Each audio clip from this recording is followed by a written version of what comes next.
இன்னைக்கு நம்ம பார்க்க போறது 2014 ரிலீஸ் ஆன கான்விக்ட் அப்படிங்கிற ஒரு படத்தோட ஸ்டோரி பத்தி தான் பார்க்க போறோம். மறக்காம இந்த வீடியோக்கு ஒரு லைக் பண்ணிடுங்க. இந்த படத்தோட ஸ்டார்டிங் சீன்ல ஒரு ஏர்போர்ட்டை காமிக்கிறாங்க.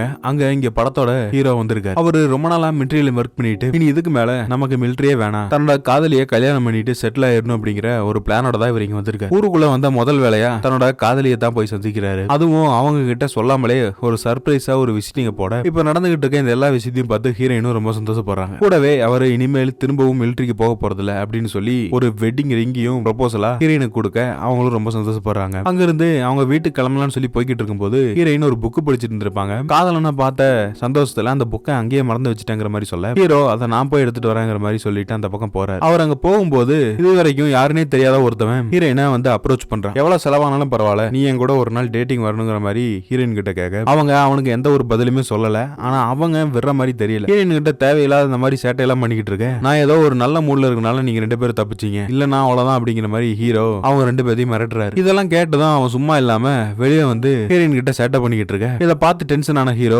அவங்க ரெண்டு பேரையும் அடிச்சு துவம்சம் பண்ணிடுறாரு. இதுல ஒருத்தன் கையில கத்தி இருக்கு, அந்த கத்தியை வச்சு வேற குத்த வர அவனோட கையை இந்த பக்கம் திருப்பி விட்டதும் அந்த கத்தி அவனையே குத்தி அவன் அந்த இடத்துல செத்து போயிடுறான். பார்க்க போனா இது ஒரு விபத்து தான். ஹீரோ வந்து அவனை கொல்லணும்னு சொல்லி எந்த ஒரு முயற்சி எடுக்கல. அவனோட கத்தி அவனோட வயிற்றுல குத்தி அவன் செத்து போயிட்டான். இதுக்கு என்ன தீர்வு அப்படிங்கிற மாதிரி ஹீரோ ஒரு வக்கீல்கிட்ட கேட்க அவர் என்ன சொல்றாருன்னா, இது நீங்க இன்டென்ஷனா பண்ணல அப்படின்னாலும் கூட ஒரு விதத்துல உங்க மேலயும் தப்பு இருக்குன்னு தான் நான் சொல்லுவேன். இந்த குற்றத்தை நீங்களா அக்செப்ட் பண்ணிக்கிட்டு போனீங்கன்னா ஒரு 18 மாசத்துல ஜெயில இருந்து வெளியே வந்துடலாம். அப்படி இல்லன்னு சொன்னா நீங்க பல வருஷங்கள், இன்னும் ஒரு 8-10 வருஷத்துக்கு இந்த ஜெயில இருக்க வேண்டிய சூழ்நிலைக்கு தள்ளப்படுவீங்க. உங்களோட முடிவு நீங்களே முடிவு பண்ணீங்க அப்படிங்கிற மாதிரி சொல்லிட்டு அந்த வக்கீல் அங்கிருந்து போயிடுறாரு. ஹீரோவும் வேற வழி இல்லாம இதை அக்செப்ட் பண்ணிக்கிட்டு 18 மாசம் ஜெயிலுக்கு போக ஒத்துக்கிறாரு. ஆனா ஹீரோயினுக்கு இது ரொம்ப வருத்தம். அப்படியே கட் பண்ணா இந்த பக்கம் அந்த இறந்து போன ஒருத்தன் வந்துருப்பான்ல, அவனோட அப்பாவை காமிக்கிறாங்க. அவரு மிகப்பெரிய பணக்காரர் போல இருக்கு. அவரோட அசிஸ்டன்ட் கிட்ட ஹீரோ எந்த ஜெயில தங்க போறான், அவனை எங்க கொண்டு போய் வைக்க போறாங்க அப்படிங்கிற டீடைல்ஸ் எல்லாம் கேட்டிருப்பாரு. அதை தெரிஞ்சுக்கிட்டு டைரக்டா அந்த ஜெயிலரை பாக்குறதுக்காக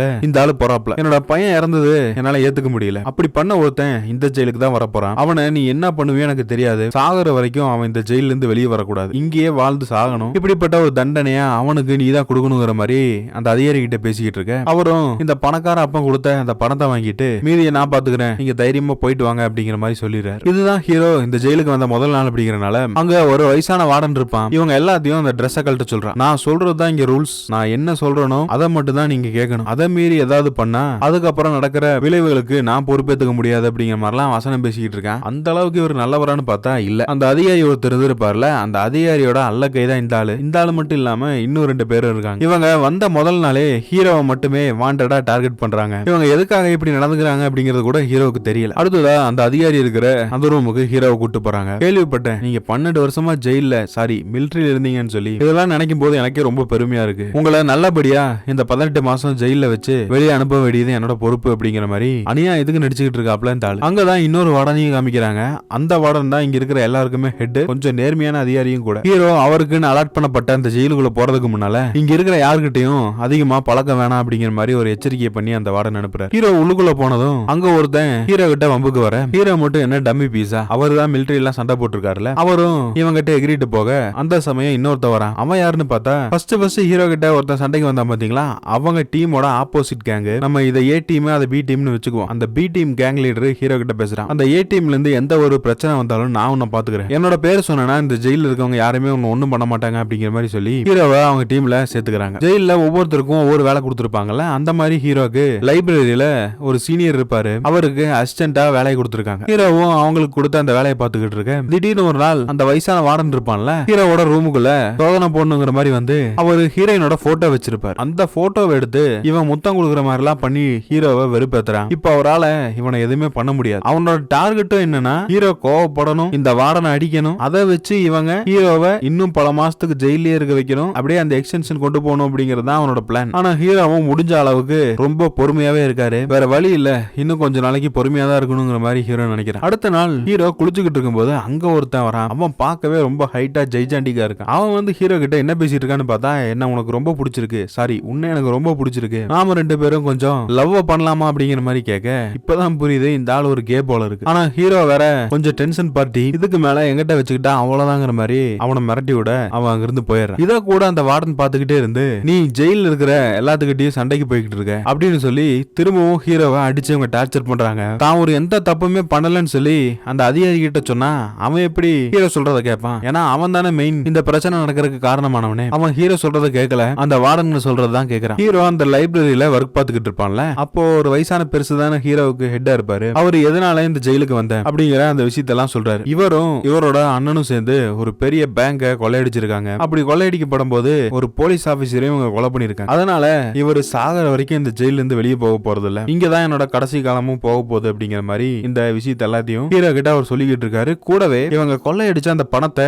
எங்க இருக்குங்கிற அந்த விஷயம் இவருக்கு மட்டும்தான் தெரியும். அதை தவிர்த்து இவர் கூட கோபார்ட்னரா இருந்த அந்த அண்ணங்காரனுக்கு அந்த விஷயம் தெரியும். ஆனா அவர் இப்ப இறந்து போயிட்டாரு. இது எல்லாத்தையும் ஹீரோ கிட்ட அவர் சொல்லிக்கிட்டு இருக்காரு. இவங்க இப்படி பேசிக்கிட்டு இருக்கும் போதே அந்த வயசான வார்டன் வந்து கூப்பிடுறான். எதுக்குன்னு பார்த்தா ஹீரோவை பாக்குறதுக்காக யாரோ விசிட்டர் வந்திருக்காங்கன்னு சொல்லி அங்க இருந்து கூட்டு போறாங்க. வேற யாரும் ஹீரோவை பார்க்க வந்திருக்க போற, நீங்க நினைச்ச மாதிரி ஹீரோவோட லவரே தான். இவர் பக்கத்துல போய் ஒரு நிமிஷம் கூட பேசி இருக்க மாட்டாரு. அதுக்குள்ளே டைம் முடிஞ்சிருச்சு அப்படின்னு சொல்லி திரும்ப இந்த வார்டன் இங்க இருந்து கூட்டு போயிடுறான். இவன் பண்ற இந்த அட்ராசிட்டி எல்லாம் பார்த்துட்டு ஹீரோவால பொறுமையா இருக்க முடியல. அவனுக்கு அவ்வளவு கோபம் வருது. ஆனா உன்னோட பொறுமையை நீ ஒரு செகண்ட் இழந்தா கூட காலத்துக்கும் நீ என்ன மாதிரியே இந்த ஜெயிலுக்குள்ள தான் இருக்கணும் அப்படிங்கிற மாதிரி அந்த வயசான பெருசு ஒருத்தர் இருப்பார்ல ஹீரோக்கு ஹெட்டா, அவர் சொல்றாரு. கட் பண்ணா இந்த பக்கம் அந்த பி கேங் கூட ஹீரோ கார்ட்ஸ் விளையாடிக்கிட்டு இருக்க. அப்ப அந்த லீடர் என்ன கேக்குறானா, இதனால் வரைக்கும் நீ மிலிட்டரி இருக்கும் போது யாரையாவது கொலை பண்ணிருக்கியா அப்படிங்கிற மாதிரி கேட்க ஹீரோ இல்லங்கிறாரு. நான் எப்பவும் நாட்டுக்காக மட்டும் தான் போராடி இருக்கேன், அதை தவிர்த்து எந்த ஒரு கிரைமும் பண்ணதில்லை அப்படிங்கிற மாதிரி ஹீரோ இவங்க கிட்ட சொல்லிக்கிட்டு இருக்க. உங்கள மாதிரி கேவலமான ஜென்மமா என்னையும் நினைச்சிடாதீங்க. இப்படி எல்லாம் பேச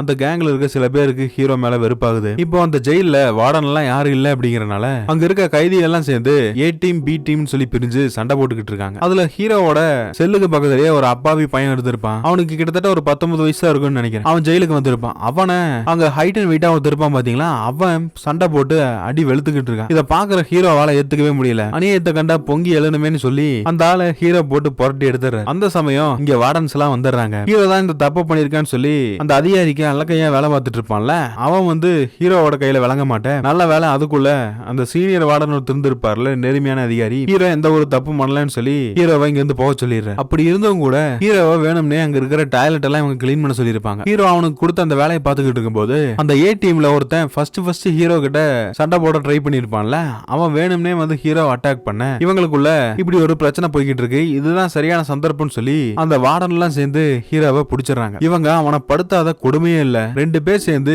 இவனை செவத்தோட சாட்சி வச்சுக்கிட்டு இவனுங்க ஹீரோவை பண்ற டார்ச்சரை பார்த்துட்டு அந்த கேங்ல ஒரு தெரிந்திருப்பான், அவனுக்கே மனசு விட்டு போயிடுது. இப்படி வந்து ஒருத்தனை கொடுமைப்படுத்தி நாம பணம் சம்பாரிச்சு என்னத்தை வாழ போறோம், எனக்கு இது சுத்தமா பிடிக்கல, நான் உங்க கேங்ல இருந்து விளங்குறேன். அதோட இல்லாம அந்த சீனியர் வார்டன் கிட்ட நீங்க பண்ணிக்கிட்டு இருக்க இந்த எல்லா விஷயத்தையும் நான் சொல்ல போறேன் அப்படிங்கிற மாதிரி அவர் சொல்லிட்டு அங்க இருந்து போயிடுறாரு கோவமா. இந்த விஷயம் அடுத்த நாளே அந்த அதிகாரிக்கு போகுது. நாம சொல்றத அவன் கேக்குற மாதிரி தெரியல. கூடவே இது எல்லாமே வெளியே தெரிஞ்சுட்டா நம்ம மொத்த பேரும் மாட்டிக்குவோங்கிற மாதிரி அந்த அதிகாரி சொல்றாரு. அதுக்கு இவங்க ஒரு நீட்டா ஒரு ஸ்கெட்ச் போட்டு ஒரு கைதியோட ரூமுக்கு போய் அவனோட பெட்ல இருந்து ஒரு ஷார்ப்பான கத்தி எடுக்கிறாங்க. இந்த கத்தியை நீ தான் தேடி இருக்கன்னு சொல்லி தெரியுது. இதுக்கு உனக்கு என்ன தண்டனைனா 2 நாளைக்கு நீ பாத்ரூமை கிளீன் பண்ணுங்கிற மாதிரி சொல்லிடுறான். அவனும் போயிட்டு அந்த பாத்ரூமை கிளீன் பண்ணிக்கிட்டு இருக்கும் போது உள்ளுக்குள்ள இவங்க டீம்ல இருந்து விலகிறேன்னு சொல்லி ஒரு வார்டன் சொல்லிருப்பான்ல, அவனை அங்க கொண்டு போட்டிருக்காங்க. இப்போ இவன் இந்த பாத்ரூமை கிளீன் பண்ணிக்கிட்டு இருக்கனால இவனைத்தான் அந்த கொலகாரன்னு சொல்லி பழியை இவன் மேல போட்டுறாங்க. அதிகாரம் ஒரு தப்பான மனுஷங்க கையில இருந்தா எப்படி எல்லாம் நடக்குங்கிறதுக்கு இது ஒரு உதாரணம் தான். வழக்கம் போல அடுத்த நாள் அந்த ஏ டீமுக்கும் பி டீமுக்கும் ஒரு கேங் வார் ஒன்று போய்கிட்டு இருக்கு. ஆனா ஹீரோ இதுக்குள்ள போகவே இல்லை. இதை பார்க்கும்போது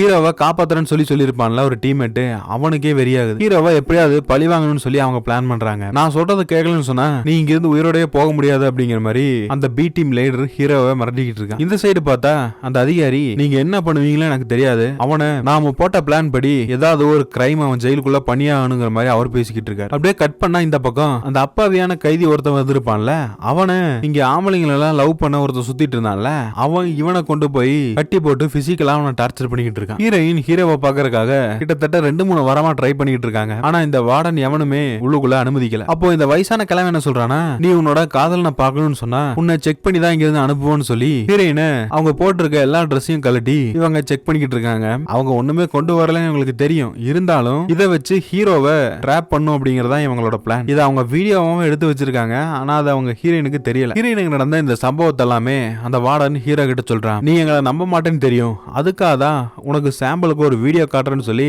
அதை ரெக்கார்ட் எடுத்து இவங்க கிட்ட காமிக்க இதை பார்த்து ஹீரோ சரியான டென்ஷன் ஆகிறான். தன்னோட காதலி கிட்ட நீ என்ன பார்க்க வரணும்னு அவசியமே இல்ல, எதுக்காக இப்படி வந்து அவங்க சொன்னாங்கிறதுக்காக இப்படி எல்லாம் பண்ணிருக்க, உனக்கே இது ரொம்ப கேவலமா இல்லையா அப்படிங்கிற மாதிரி இவரு ஹீரோயின் மேலேயே எழிஞ்சு விழுகிறாரு. ஆனா அவங்க ஒருவேளை ஹீரோக்கு ஏதாவது ஆயிருக்குமோ அப்படிங்கிற அந்த பயத்துல தான் இந்த மாதிரி பண்ணிருப்பாங்க. என்னோட காதல் உனக்கு புரியலையா அப்படிங்கிற மாதிரி அவங்க பேச கடைசியில ஒரு வழியா 2 பேரும் சமாதானம் ஆயிடுறாங்க. அடுத்த கட்ட பிளானா இவங்க ஹீரோவை விசாரிக்கணும்னு சொல்லி ஒரு இடத்துக்கு கூட்டு போறாங்க. ஹீரோவை இங்க இருக்க ஜெயில் கைதிகிட்ட இருந்து காப்பாத்துறேன்னு சொல்லி அந்த பி டீம் லீடர் சொல்லிருப்பான்ல, அவனும் இப்போ இந்த வார்டன் குரூப் கூட ஒன்னு சேர்ந்துட்டான் போல தெரியுது. இவங்க ஹீரோவை அடிச்சு இங்கேயே கொலை பண்ணலாங்கிற மாதிரி பிளான் பண்ணிட, நல்ல வேலை அதுக்குள்ள அந்த வார்டனுக்கு ஹெட்டா ஒருத்தர் இருப்பார்ல, அவர் நேர்மையான அதிகாரி இங்க நடந்த இந்த பிரச்சனையை தடுத்துற. இருந்தாலும் ஹீரோ தான் ஏதோ ஒரு தப்பு பண்ணிருக்கான்னு சொல்லி அவனை ஒரு டார்க் ரூம்ல போட்டு அந்த அளவுக்கு கொடுமைப்படுத்துறாங்க. இன்னும் கொஞ்ச நாள் போனா அவனே மனசு வெறுத்து இங்க தற்கொலை பண்ணிக்குவான் போல இருக்கு. அந்த அளவுக்கு அவனோட மனநலம் ரொம்ப பாதிக்கப்பட்டுச்சு. உன்னோட பிரச்சனை என்ன, எதுக்காக இங்க இருக்கிற இந்த வார்டன்ஸ் எல்லாம் இப்படி நடந்துக்கிறாங்க, இதை என்கிட்ட சொன்னா நான் இந்த பிரச்சனையை தீர்த்து வைக்கிறேன் அப்படிங்கிற மாதிரி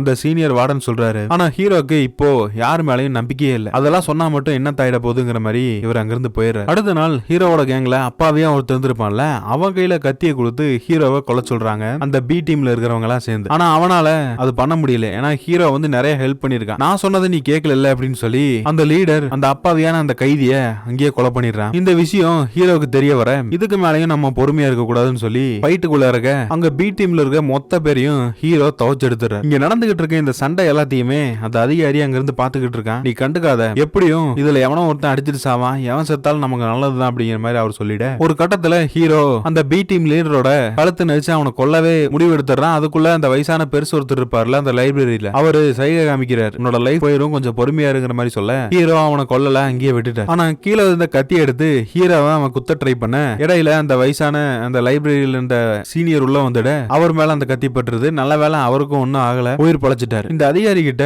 எதுக்காக இப்படி எல்லாம் பண்ணிக்கிட்டு இருக்க, உனக்கு என்னதான் வேணும் அப்படிங்கிற மாதிரி ஹீரோ கேட்க அப்பதான் அவன் அந்த உண்மையை சொல்றான். உன்னை இந்த ஜெயிலே இருக்க வைக்கணும் அப்படிங்கறக்காக நான் ஏகப்பட்ட அமௌண்ட் எல்லாம் ஒருத்தங்கிட்ட வாங்கியிருக்கேன், எனக்கு வேற வழி தெரியல, தயவு செஞ்சு நீயும் கோஆபரேட் பண்ணு அப்படிங்கிற மாதிரி ஹீரோட்ட அந்த அதிகாரி சொல்றாரு. இது எல்லாத்தையும் ஹீரோ ரொம்ப பொறுமையா கேட்டுக்கிட்டு இருக்கான். என்ன விஷயம்னு பார்த்தா இந்த ஆளு பேசுற எல்லாத்தையுமே ஹீரோ இப்ப ரெக்கார்ட் பண்ணிருக்கான். அந்த டிபார்ட்மெண்ட்லயே பெரிய உயரதிகாரிகள் இருப்பாங்கல்ல, அவங்கள கொண்டு வந்து இந்த சீனியர் வார்டன் இந்த தப்பு பண்ண ஒட்டுமொத்த பேரையும் அரெஸ்ட் பண்ணிடுறாரு. அந்த வயசான பெருசா ஹீரோ பார்க்க போறாரு. இன்னும் கொஞ்ச நாள்ல ஹீரோவுக்கு விடுதலை. அதோட இல்லாம இவங்க அந்த பணத்தை ராபரி பண்ணி கொள்ளையடிச்சு வச்சிருப்பாங்கல்ல, அந்த பணத்தை நான் உனக்கு கொடுக்குறேன், அது எங்க இருக்குன்னு நான் சொல்றேன், ஆனா அதை நீ வச்சுக்கோ, அந்த பணம் வேணாங்கிறது மட்டும் எனக்கு சொல்லாத அப்படிங்கிற மாதிரி இந்த வயசானவர் சொல்ல ஹீரோவும் அதை கேட்டுக்கிறாரு. கூடவே அந்த பணத்துல ஒரு பங்கை தன்னோட பொண்ணுக்கு கொடுக்க சொல்றாரு. ஹீரோ நினைச்ச மாதிரியே அவர் ஜெயில இருந்து ரிலீஸ் ஆக வேண்டிய அந்த நாள் வந்துடுச்சு. அந்த வயசான பெருசு சொன்ன மாதிரியே அந்த பணத்தை எல்லாம் கொண்டு போய் அந்த கைதியோட பொண்ணு கிட்ட அவர் கொடுக்குறாரு. அவங்க அப்பா எந்த ஜெயில இருக்காங்க அப்படிங்கறதையும் சொல்லிட்டு ஒரு நாள் நீங்களும் போய் பார்க்கணுங்கிற அந்த விஷயத்தையும் சொல்றாரு. ஹீரோவும் ஹீரோயினும் அவங்க ஆசைப்பட்ட அந்த காதல் வாழ்க்கைய சந்தோஷமா வாழ ஆரம்பிக்கிறாங்க. இந்த சைடு பார்த்தா தான் மகன் செத்ததுக்காக ஒரு பணக்காரன் காசை கொடுத்து இந்த மாதிரி இல்லீகலான வேலையெல்லாம் பண்ணிருப்பான்ல ஹீரோக்கு, அவனும் ஜெயில இருக்கிற மாதிரி காமிச்சு இந்த படத்தை முடிக்கிறாங்க. இந்த படம் எப்படி இருந்தது அப்படிங்கறத மறக்காம கமெண்ட்ல சொல்லுங்க. மீண்டும் ஒரு வித்தியாசமான படத்தோட சந்திப்போம். தேங்க்யூ.